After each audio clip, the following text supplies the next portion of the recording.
All right, guys, welcome back to Chess with Cody and welcome to Puzzle of the Month. So, I've got a kind of easier puzzle and a kind of harder puzzle for you guys today. These are puzzles for new players, people new to the game. I'm just trying to show you guys some cool, fun aspects about chess and why it's such a great game. And today, this is our puzzle. It is black to play and find the best moves. That is the prompt.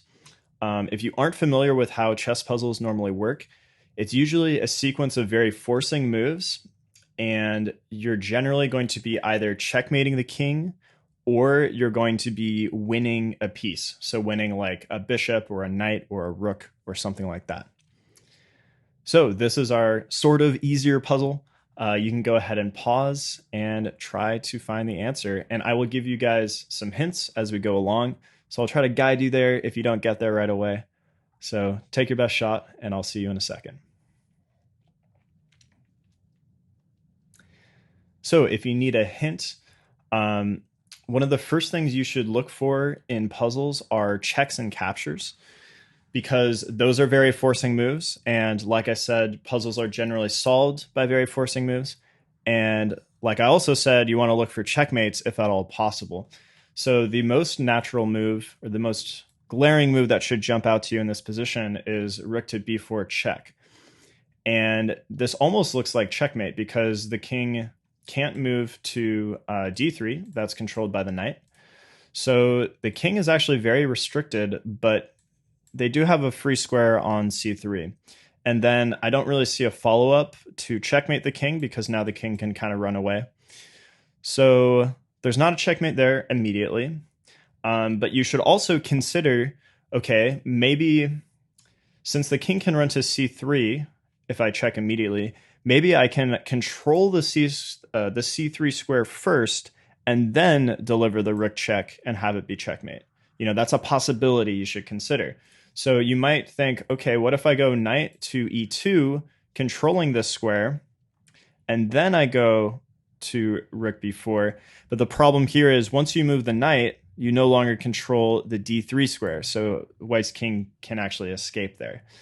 So there isn't actually a checkmate in this position. I led you down a little rabbit hole there, but you should consider that, because if a checkmate is possible, obviously that's the best thing because you win right away, right? That's better than winning a bishop or something. So unfortunately, there's no checkmate available in this position, so we have to ask ourselves, what is the next best thing? And if you notice, white has two undefended pieces here.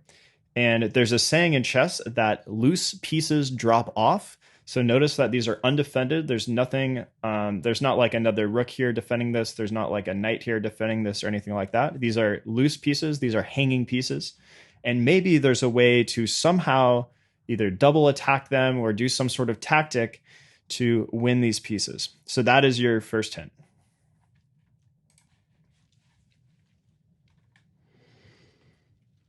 Okay, and if you still need a second hint, the first move is actually rook to b4 check.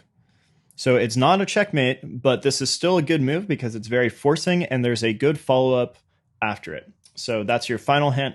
Give it one more try, and I'll see you in a second. All right, so if you guys are ready for the solution, here it is. So it's rook to b4 check. The king's only move is to c3. And then we have knight to e2, which forks the king and the rook. So let's put it on the board. Rook to b4 check, king to c3, knight to e2 check, forking the king and the rook. The king moves somewhere, and then we pick up the rook. And if you guys don't know, the piece values are pawns are worth 1 point, rooks are worth 5 points, and knights and bishops are worth 3 points. So winning a rook, a 5-point rook, is basically like you won the game. You've won a lot of material. So let's look at this one more time from the very beginning. I want you guys to practice visualizing this in your head. So really try to see the pieces on the board.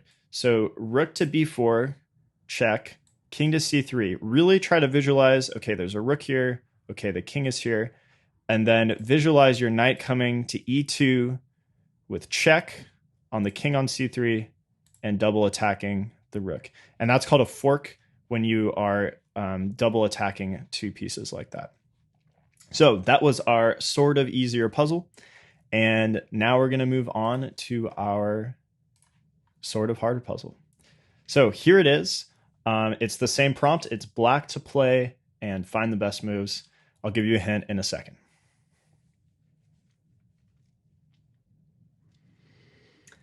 So if you need a hint, let's first talk about this position a little bit.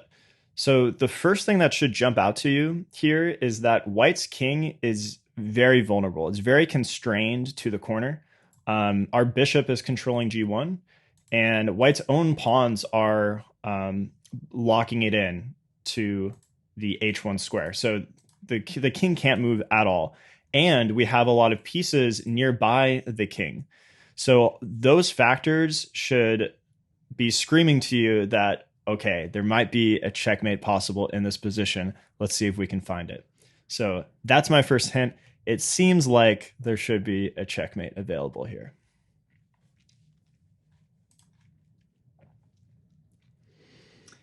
Okay, and if you need a second hint, the first move starts with the knight on e4. So give it one more try, and then I will show you the solution.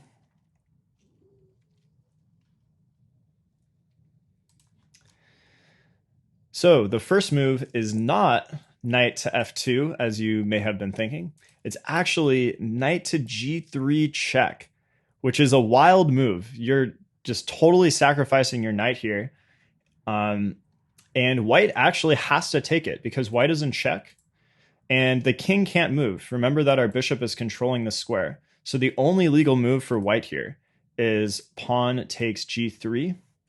And now there's a follow-up move you need to find. You can go ahead and pause if you haven't found it yet. Give it one last try here to finish off the white king.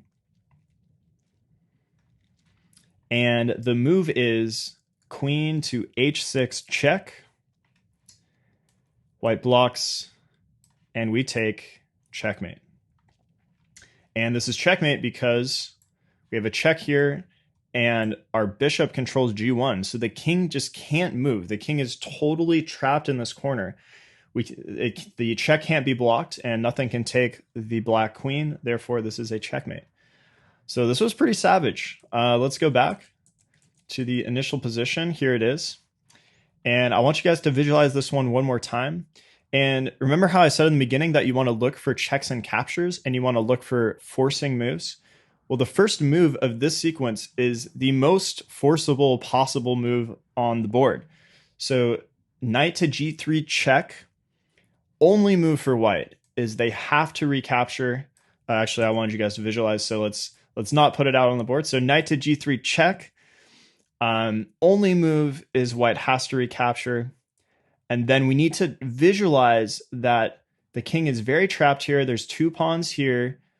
How can we deliver the checkmate? Remember, our bishop is still controlling, so the king can't come off of the h file.